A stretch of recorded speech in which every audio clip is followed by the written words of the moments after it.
Oh, they're already coming, the fire department. We're in trouble now.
You've just seen an amazing fire starting demonstration by our guest tonight, Keith Guitterez. I'm Nan Geschke, and I'm your host of the Los Altos History Show, and I'm here speaking with Keith Guitterez. Welcome, Keith, to the History Show. Thanks, Nan. It's a pleasure to be here. I thought we'd give you a little background on Keith. Keith has been a teacher at Hidden Villa in Deer Hollow, and he's now the Redwood Grove naturalist, and he is involved in teaching children from all over the Bay Area about the Ohlone people, the Native American people who lived here in what we call Los Altos. Maybe for the benefit of our viewers, Keith, you could tell us what a naturalist is and what your duties and responsibilities are being the naturalist for the Redwood Grove. Sure. A naturalist is a person who studies and teaches about nature.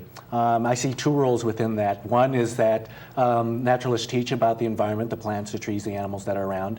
And the other part of that is probably naturalists do research to make sure that we are taking care of the environment or any changes have been made in our environment. So that's pretty much the main roles of naturalist. What my role is at Redwood Grove in the city of Los Altos is to share a lot of the native plants that we have around here and to teach the kids about the Ohlone Indians and how they use the land and things like that. So they're kind of together, naturalist and the Ohlones. We're probably one of the first naturalists were the Ohlones. So it's a natural environment then along Adobe Creek in the Redwood Grove. So a lot of the animals and plants would be similar to the plant life that the Ohlones encountered, I imagine. Oh yes, very much, very much. A lot of the plants and things that at least I share with the kids are native and have been around since the Ohlones, and we teach them how they use the different plants and so on. Now, Keith, the Ohlones were one of many tribes along the coast of California. What were some of the characteristics of these tribes, like the Miwoks? I know that was another tribe that was close by. Yeah, the Miwoks, the Pomos, a lot of the tribes along the coast were very similar in lots of ways. Fishing was a big part of their lives. Their houses were pretty much similar in their shapes of their houses and things like that. A lot of the languages were probably similar too, although there were some divisions within languages. A lot are similar, that way they can be able to communicate. Trading was a big part of that. But mainly they had the bay, they had the ocean, and bodies of water to be able to get a lot of their food sources. So that's a main reason why they were near the coast. So they did visit each other or had some kind of contact with one another. Yeah. A lot of the other neighbors pretty much had things that they might have wanted or needed. Certain plants or rocks grow in certain areas. For example, obsidian you wouldn't be able to find in this area. So you would have to go up north, and so it was traded from the north down to the area, the Bay Area, Los Altos area. So it was a lot of trading going on, and that's why things were very similar in ways, because they did kind of keep in contact or trading routes open. Right. Well, you know, today we went and visited Keith at the Redwood Grove, and he was just amazing. He was very masterful with the children. I was mesmerized myself by the stories he told us about the Ohlone people, and we're going to be sharing some of those moments today at the end of the show when we roll in our tape. But I thought we'd share a little bit about what the Ohlone life was like. We know that the Spanish were here about 200 years ago when De Anza came, but what kind of life did the Ohlone live perhaps 250, 300 years ago, Keith? Yeah, life was probably amazing. Just if you think about the land itself, I mean, it was pretty open. We didn't have all the houses and things there. You had the bay, and you had the mountains and the forest and all these things.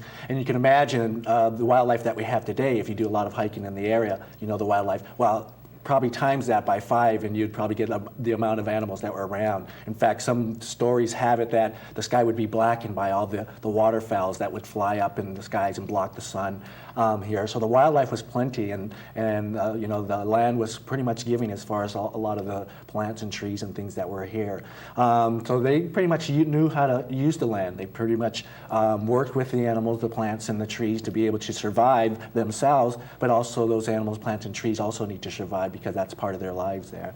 So the land was pretty plentiful. We're lucky in California to have the mountains and the forest and the bay, the San Francisco Bay or Monterey Bay or even the Pacific Ocean. So there was plenty of food source here, which kept them thriving throughout the many years. So did the Ohlone move back and forth at all, or did they stay? Were there settlements in one particular place here? They did move a lot back and forth because most of the time they want to be near the bay or a body of water. But oftentimes when the rain comes, of course, something's going to rise, the bay's going to rise, and you're going to have to move out, otherwise your village would get flooded. So they kind of move towards seasons. You know, when the water's calm and nice, they can do their fishing and, you know, all the water food they can get. And when the waters got rough and things are different seasons, they would know when to move to the foothills or so on. Or if it's fall, that's the time to go collect your acorns and your other nuts and seeds. In the summers when you collect your berries. So yeah, they would move around, sometimes the whole village, sometimes it would be small groups, temporary gatherers and so on. So plenty of work to do. How large were those villages, Keith? Do you have any idea, or do archaeologists have any idea of how large the Ohlone settlements were? Yeah, actually, there's lots of figures on how large they would be. Probably a small-sized village would probably be somewhere around 35 people. That's probably manageable for them to be able to go out and keep everyone with food. Probably the large size, in fact, I think it was recorded in some of the Spanish journals, is that one of the Ohlone villages was close to 400 people, which was a lot of people, and that meant a lot of work to be done to feed everyone in the village there. But a typical day would be everyone has to go out and contribute to the village. So the women were the gatherers and the men were the hunters. Women were not allowed to hunt because of what they believed. A lot of the times kids think because they weren't strong enough or they weren't smart enough or they just didn't know how or they might get hurt. But it all comes down to what they believed. And what they believed was that women were here to give life. And being life givers, you're not allowed to take away life. And of course, when you hunt for an animal, that's taken away alive. So the men did the hunting and the women did the gathering. Everyone had their jobs to do so that they all can get food and to be able to survive. So the women actually worked as a group, and the men worked as another group. Yeah. All right. So they were really kind of polarized in that sense. What was the family life like? Were there family groups as we understand family groups, or were they a larger more communal groups. Yeah, I think it was larger because, again, you didn't just feed mom, dad, brother, sister. You fed everyone pretty much equally. So when you're gathering, you're not just gathering for your family, you're gathering for everyone within there. So your family could be, extended by other neighboring families, or sometimes families might even share a hut where they might sleep or stay. So family time was important. Oftentimes they'd go off and do their own jobs. The men would go out and get ready for their hunt, so the women would go out and make their baskets, get ready for their foods. But family time was important too, because there were times where they would come together for ceremonies, for different meal times, as well as even fun game times to be able to watch the kids as they're playing their games. So there was family time, but when it came for getting food, the women went to go do their job. The girls would follow to learn the skills they needed to know. The men would go out and get ready for their hunt. The boys would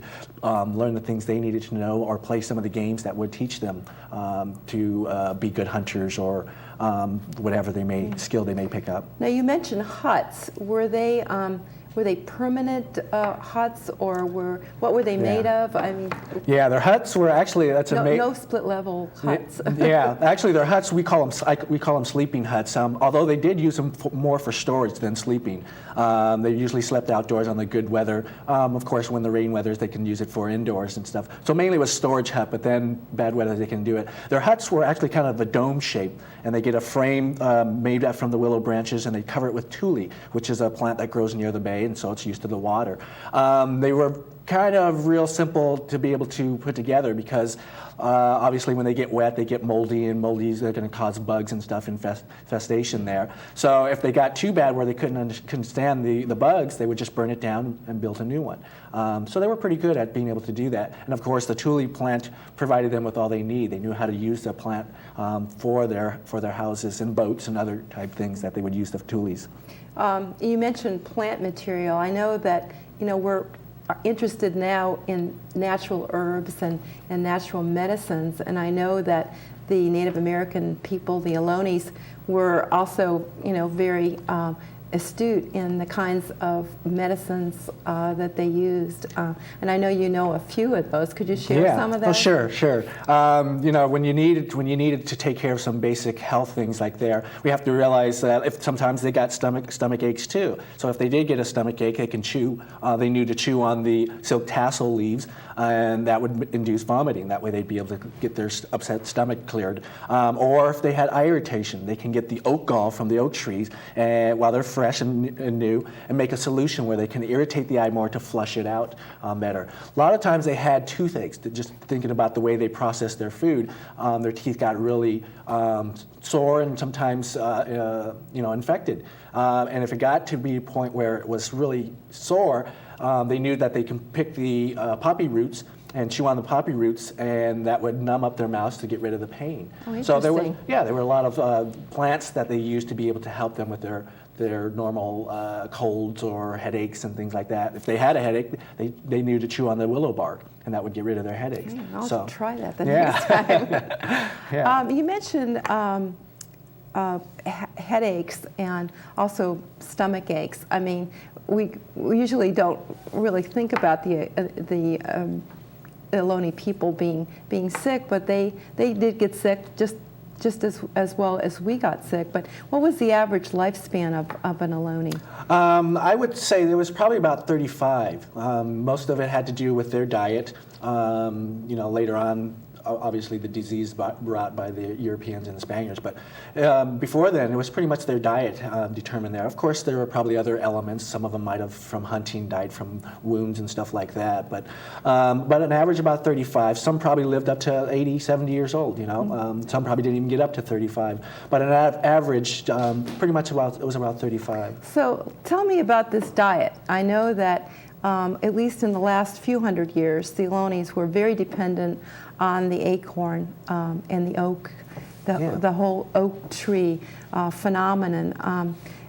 Could you tell me a little bit about that? I know that they used to grind the acorns. Yeah, the acorns was something they had available to them, and they realized that it's something that's seasonal and it comes a lot. So they had a whole system where they would gather some in the fall. That would be used for next year, so that because that had to be dried out, and then so the previous years would be used for this year. So there was a whole system as far as going and gathering their acorns there. But they wanted to be able to make that into a hot cereal, something they can have available to them most of the time. In order for them to do that, they would have to grind these nuts into a powder. And in order to do that, they'd have to have a grinding stone or a mortar and pestle. I know we saw you demonstrate that in the Redwood Grove today. That was really, really interesting. Yeah. And what we have around here is pretty much a lot of sandstone, so it was pretty easy to chip away and get your hole started so that you can grind these acorns in that. So, but we also have to remember that because they're grinding the acorns, they're also chipping little of the sandstones in there, and that's probably why a lot of their teeth were affected by the chips of stones as they're eating their acorn mush there. Okay. But that was an important tool for them, is the acorn grinding. And yes, they didn't have it all the time, but it kind of helped them with their food source, so that they had something really stable most of the time, because with some of the other things you may not get it. And we're lucky in California, we have lots of oak trees, you know, the black oaks, blue oaks, red oaks, canyon oak, live oaks, and so on. Right. So there was plenty of oak trees to get I know from. you showed us, Keith, today you decorated one of the small girls with some of the jewelry that may have been popular with the Ohlones. Was that a craft that was normal, or? Most of the jewelry was pretty much, it was a craft. Usually not everyone knew how to make the beads as well. Not everyone knew how to use the tools that they used there. So most of the time, everyone had their own special crafts that they can share with others there. The necklace that the young girl was wearing was something normal and typical that most of the Ohlones would wear, because shell was something they had available from the ocean and the bay. A lot of the tribes to the east did not have these. So yes, if you were the jeweler, if you were the craftsperson of these, you're going to have lots of trade, and of course if you have lots of trade, then you're going to be pretty wealthy within that. So yes, it was a skill definitely needed to be able to enrich the village so that they can trade with others and keep good relationships with the neighbors as well. Oh, that's interesting. So they did trade this jewelry, and they traded different tools, I would imagine, too. Right, yeah. You know, we just sort of skimmed the surface of learning about the Ohlones with our conversation here tonight, and also our visit with you. Where can people go to learn more about the Ohlones? Well, there's lots of places that we can go. We have to first of all realize that there are a lot of Ohlone descendants still around. And obviously they're out doing their own jobs in schools and so on, trying to get their own careers and lives there. But there's a lot of places that are teaching. As far as schools, we have Deer Hollow Farm, who has a program. We have Sanborn, which is the YSI program. We have Coyote Hills. And of course, Redwood Grove. I do programs at Redwood Grove to mainly 3rd and 4th graders as part of their curriculum. And I've done other grade levels. We try and adjust it and there. But to give them an idea of how these people used to live, which is a big part of our history, living here in California, in particular the Bay Area, and that's where the Ohlones were. What do you think we can learn, Keith, from the way the Ohlones live? I mean, obviously we don't live the kind of life that the Ohlones lived on Adobe Creek. We've kind of strapped ourselves with a lot more of headache a lot of times. Yeah. But what can we learn from their lifestyle, do you think? Well, I think the Ohlones were fantastic people because they didn't waste like we waste today. When they used something, they used all of it. The moldy acorns got used, they would be given to the grandmother, she would make a candy food out of it. So that wasn't wasted because once they gathered, they couldn't take any more from the animals and that are out there. So they weren't wasteful at all. And this is something we can learn with all the packaging and the things that we have. We create a lot of garbage and things there. And if we could learn things from them, that would be it, is to learn how to use everything, and that way we can reduce the amount of problems that we're creating within our environment. There was a tremendous respect then, wasn't there, for animals, for plant life, for human life as well, because they all seemed to work together. There was a very close harmony of man to plant to animal, much more than I think we really appreciate today, don't you think? Oh, I definitely think so. Yeah, definitely the animals was part of them. You know, in fact, they believe their life started through animals, so it was a big part of their lives there. And the care of the animals is going to be the care of themselves. The care of their neighbors and their people in their village is going to be the care of themselves. So yeah, it was something. Again, we could all learn from, and again, they're probably the first naturalists because they knew how to take care of the environment and use it well so that they can survive and, again, thrive within there. We can all learn from these people, yeah. Well, we certainly appreciated our morning with you. It was just fantastic to see those children just mesmerized by your story about the Ohlone. I didn't see anybody lose their attention, and that's really saying something for children to sit still for a half hour, or for an hour and a half. Actually, it was an hour and a half.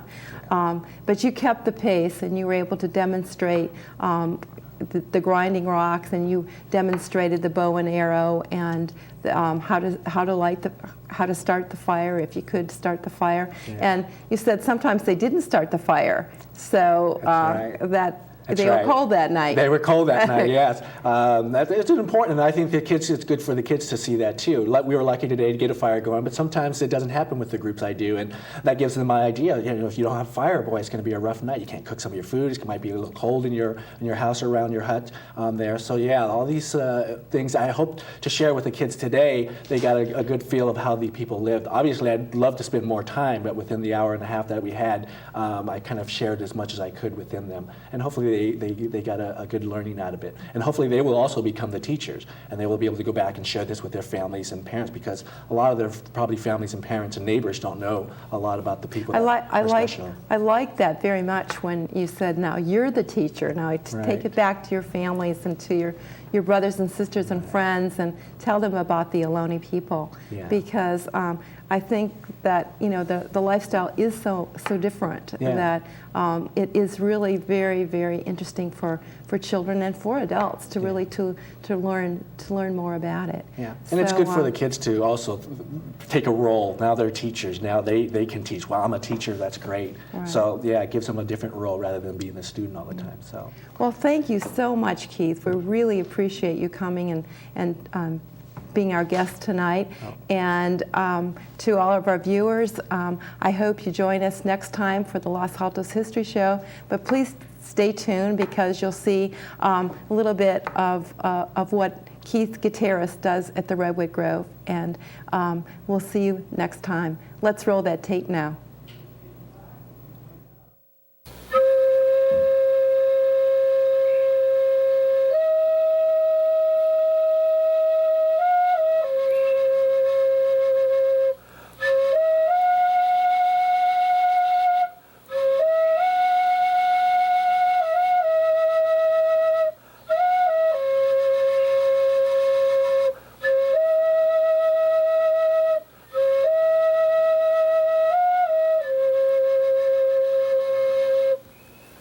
Tie this onto you. Okay, so they have a tulle grass skirt here, and obviously you're going to see that she's actually has her work dress on here, her work skirt, because you can see that in the back here. You want to turn around, that they don't cover the back here. Okay, you can see that the back is not covered. Okay, which makes sense, because if she's going to sit down and make a basket today, she doesn't want to sit on that tri-brittle grass. So she may leave that open and cover that instead with a deer skin. Okay, so I'm going to have you lift your arms up again. I'm just going to tuck this in the side. Now, they don't want to cover the front, because the front's going to be decorated with shells and furs and things like that. All right, and there we go. And then, of course, if she's going to go out and do some gathering of foods, then she's going to want to wear her tulle sun visor. Okay. So this is what you might see the women wearing on a typical warm fall day, warm spring day. You want to turn around, so you might want to hold this on so they can all see. There you go. I'm going to do a water song since it's raining out here today. This is a Northern California tribe. It's not an Ohlone tribe, but it's a Northern California tribe here. And then we'll finish up with an Ohlone song, okay? It goes like this. Repeat after me. Hey, Wichita-yo. Hey yo, hey yo. Hey Wichita-yo. Hey yo, hey yo.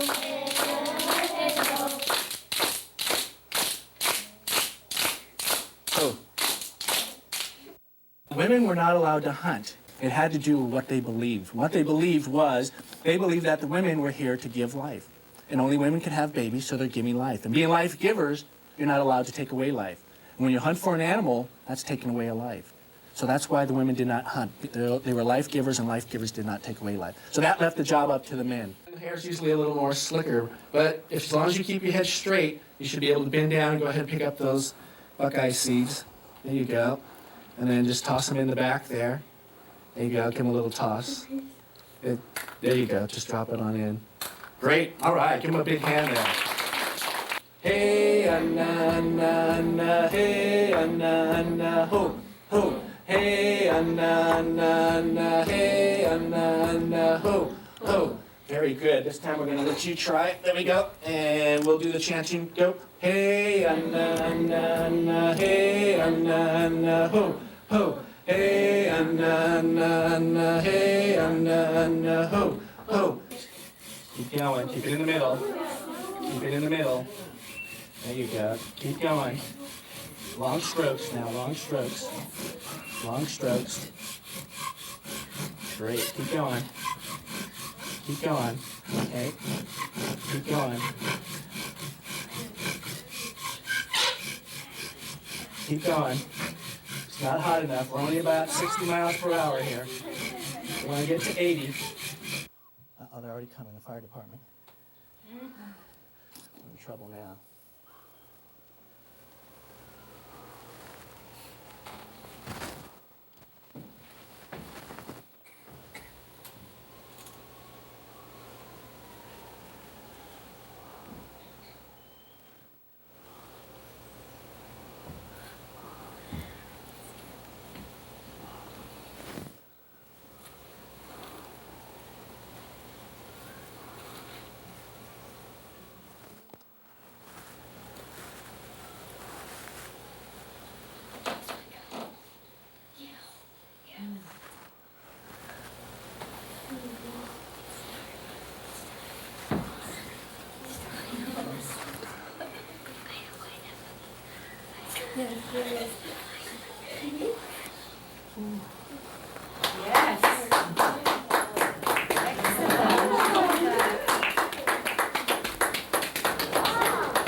Go ahead and get the same rhythm as me. Okay. You want to kind of sway and slouch from back and forth, so it's like this.